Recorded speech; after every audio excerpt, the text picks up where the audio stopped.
Malkapuram Sriharipuram GVMC మైదానం వద్ద Janasena party ఆధ్వర్యంలో పరిపాలన మొదలై ఏడాది అయిన సందర్భంగా సంబరాలు. సంక్షేమం సంపద సృష్టి కూటమి ప్రభుత్వం యొక్క ఆశయం. MLA P Ganababu.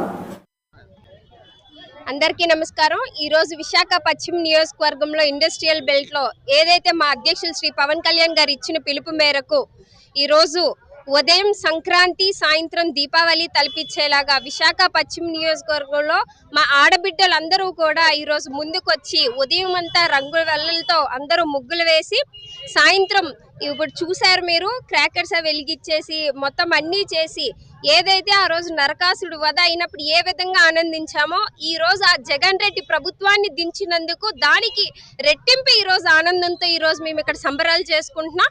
ఈ రోజు ప్రజలందరికీ మా కూటమి ప్రభుత్వం నుంచి ఒకటే చెప్తున్నా, మీరు ఏదైతే నమ్మకం పెట్టి కూటమిని ఈ రోజు అధికారంలోకి తీసుకొని వచ్చి ఈ సంవత్సరం పాటు ఏవి కార్యక్రమాలు చేశామో చూసాం.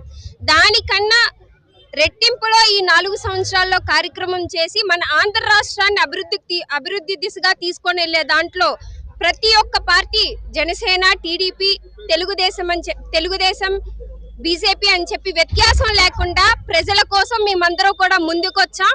మేమేదో మాకు పదవుల అలంకారంగా కాకుండా మా పదవుల్ని బాధ్యతలుగా తీసుకొని ఈరోజు ప్రజల కోసం మరొక మంచి కార్యక్రమాలు చేస్తామని చెప్పి ఈరోజు మీడియా ముఖంగా తెలియజేస్తూ ఈ కార్యక్రమానికి విచ్చేసిన తెలుగుదేశం, బీజేపీ, జనసేన నాయకులందరికీ కూడా మరొకసారి మీడియా ముఖంగా ధన్యవాదాలు తెలియజేసుకుంటూ అతి ముఖ్యంగా ఈరోజు పిలవగానే వచ్చిన శాసనసభ్యులైనటువంటి శ్రీ గణబాబు గారికి మరొకసారి కృతజ్ఞతలు తెలియజేస్తూ మీడియా మిత్రులందరికీ కూడా ప్రత్యేకమైన ధన్యవాదాలు.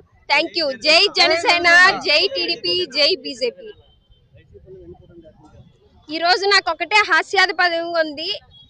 వెన్నుపోటు దినం కాదు, గొడ్డల దినం అని పెట్టుకొని ఉండుంటే బాగుండేది వాళ్ళ పేరు. ఆయనకి తగ్గట్టుగా లేదా నిన్నే చూస్తున్నారు, ఎవరైతే తప్పు చేశారో వాళ్ళ ఇంటికి వెళ్ళి ఎవరైతే గంజాయి ఆ బ్యాచ్ అని చెప్పి తెలియజేసిన వాళ్ళు తెనాలిలో వాళ్ళని వెళ్ళి పరామర్శించిన ఈ జగన్ రెడ్డికి ఈ రోజు గొడ్డల దినం అని పెట్టుంటే ఇంకా మంచి ఫేమ్ వచ్చేవాళ్ళది. ఆ పార్టీకి, ఆ నాయకుడికి, ఆ వెనకనున్న నాయకులకి అందరికీ కూడా నచ్చిన పేరు ఆ గొడ్డల దినం. వెన్నుపోటు దినం కాదు. నిజంగా ప్రజలు ఏదైతే ఈ రోజు తీర్పునిచ్చారో ఇప్పటికీ కూడా తెలుసుకోలేకుండా పదే పదే కూటమి ప్రభుత్వం మీద ఏదో ఒకటి నెగిటివ్ గా తీసుకొని వస్తున్న ఈ జగన్ రెడ్డికి మరొకసారి తెలియజేస్తుంది, 151లో 5 తీసి 11 ఇచ్చారు. ఇదే విధంగా మీరుంటే ఆ 11 కూడా మీకు ఉండకుండా రానున్న రోజుల్లో ఖచ్చితంగా 0తో మీరందరూ కూడా ఇంట్లోనే కూర్చుంటారు. అసెంబ్లీ ఎన్నికల్లో తీర్పు వెలువడిన రోజు ఈ 4వ తారీఖు కౌంటింగ్ ఈవీఎం ఓపెన్ చేయగానే తెలుగుదేశం పార్టీ, జనసేన, ఎన్డీఏ కూటమి అభ్యర్థులు ఘన విజయాన్ని చేకూర్చడమే కాకుండా అనూహ్యమైనటువంటి విజయం.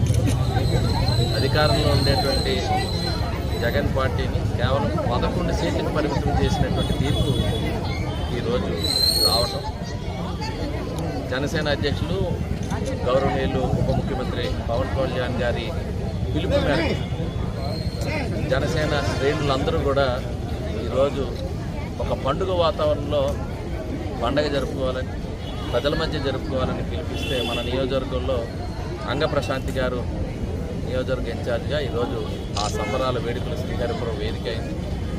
ఏదైతే ప్రజల ఎక్స్పెక్టేషన్స్ తగ్గట్టుగా ఏదైతే గత ప్రభుత్వ పాలనకి నిరసనగా ఇచ్చిన తీర్పు ఎంతో బాధ్యతాయుతంగా రాబోయే కాలంలో ఆ ప్రజా తీర్పుకి అనుగుణంగా సంక్షేమ, అభివృద్ధి, ఒకవైపు సంపద సృష్టి, ఈ 3 కూడా ప్రధాన అజెండాగా ఈ సంవత్సర కాలంలో వెళ్తున్నాం. ఇప్పటికే 70% ఆ హామీలు నిలబెట్టుకున్నాం.